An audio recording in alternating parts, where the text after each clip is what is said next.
DV here again for MeAndMineTv, and I would like to thank each and every one of you for tuning in for another all-new episode. Because today I wanted to talk about a question that's almost habitually asked on all the Camaro forums that I'm a part of. And I'm sure if you're watching this video and you own a Ford Mustang or a Dodge Challenger, I'm pretty sure it's asked with the same amount of frequency on your forums as it is on mine. Because this question has been posed by Motor Trend, whether it's been in their magazines or on their YouTube channel. Same thing with Road and Track and Car and Driver. And that question is, in 2016, are the Ford Mustang, Chevrolet Camaro, and Dodge Challenger still considered to be muscle cars? But in order to actually answer that question, first we have to define exactly what a muscle car is. Now, the best part of this question is there is no wrong answer, because every answer to this question is purely opinionated. But it seems in 2016 that the most widely held description and definition of what a muscle car is a car that's big, heavy, insanely powerful, sounds intoxicatingly good, and is only meant to go fast in a straight line. Now, if that is the truest, most accurate definition of what a muscle car is, then that means here in 2016, only one out of those three muscle cars is the truest definition of what a muscle car is. Now, I had the honor of reviewing a 2015 Ford Mustang GT that I put on my YouTube channel if you guys wanted to check it out. And after reviewing that car, I have to say this. That car is nothing less than an entry-level sports car. Because if a muscle car is supposed to be big and heavy, the Ford Mustang doesn't qualify, because at the time of its release, it was the lightest out of the three until the new 6th generation Camaro came out. Yes, it has the power category. Yes, it sounds good. But the key difference between the definition of a muscle car and the new Mustang GT is the Mustang GT can do more than go fast in a straight line, because that car handles pretty damn good for a car that's base price is almost 40 grand. Because driving that car and having the opportunity to throw it around, you can literally take that car to its limits with one finger on the steering wheel, because it's built to be that good. Now, the Ford Mustang, in my book, only checks 2 out of the 5 boxes necessary in order to be considered a muscle car. So really, in fact, in my opinion, it's not. Now, I know a lot of people are going to say this.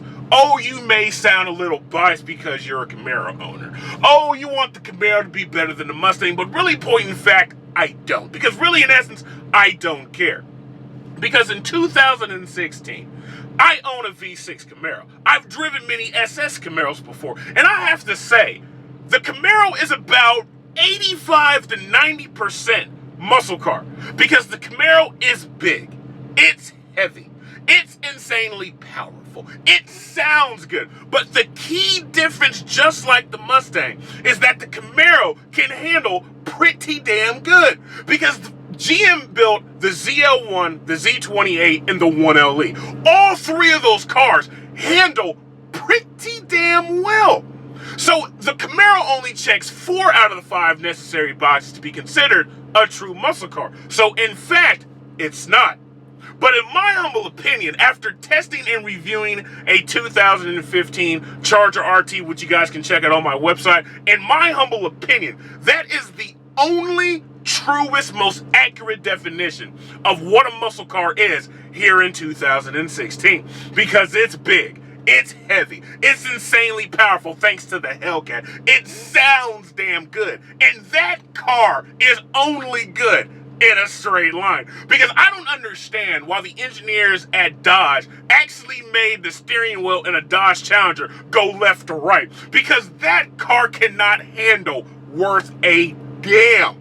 But again, muscle cars aren't meant to, because I was reading in a Motor Trend magazine when I was doing my Charger review, and I love how one of the executives at Dodge put it to, I guess, the person that was interviewing, because they said, well, you know, Ford's coming out with a track-ready car to compare with the Z28. And of course, GM already has the Z28, which is a track day killer car.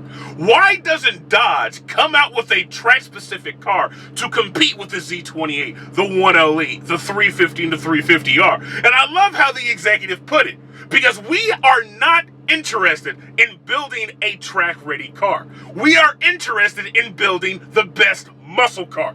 And that right there is the reason why I love the Challenger. Because I am not the biggest Dodge fan on this planet. As a matter of fact, I really don't like any of Dodge's cars. But the Challenger is definitely a car that I would buy. Because after driving that car and doing the review of that car, during that review, I stated that if I knew what I knew then when I bought my Camaro about the Challenger, I would have simply went directly over to Dodge and got me a Challenger. Because that car, in my humble opinion, is the truest, most rawest definition of what a muscle car is, what a muscle car should be here in 2016. And I know there's going to be some people out there who will disagree with that. I know there's some people out there who will call me crazy. But that is the beauty of this topic. Because everybody has an opinion. Not everybody's going to agree with one another, but the thing about it is,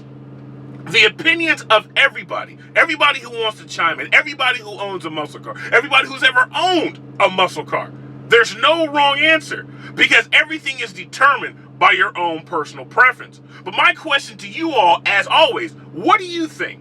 Am I crazy? If you own a Camaro like I do, or a Ford Mustang, or a Dodge Challenger, what are your thoughts? What are your opinions? Because at the end of the day, the only thing that truly matters is what we all think.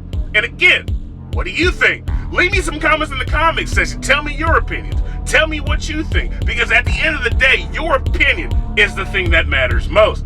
Thank you for tuning in for this edition of MeAndMineTv. Check out all the videos that I've posted so far. Subscribe to the channel, or if you don't want to, go ahead and leave me some comments just to let me know what you think. Thank you for tuning in for this episode. Stay tuned for an all-new episode.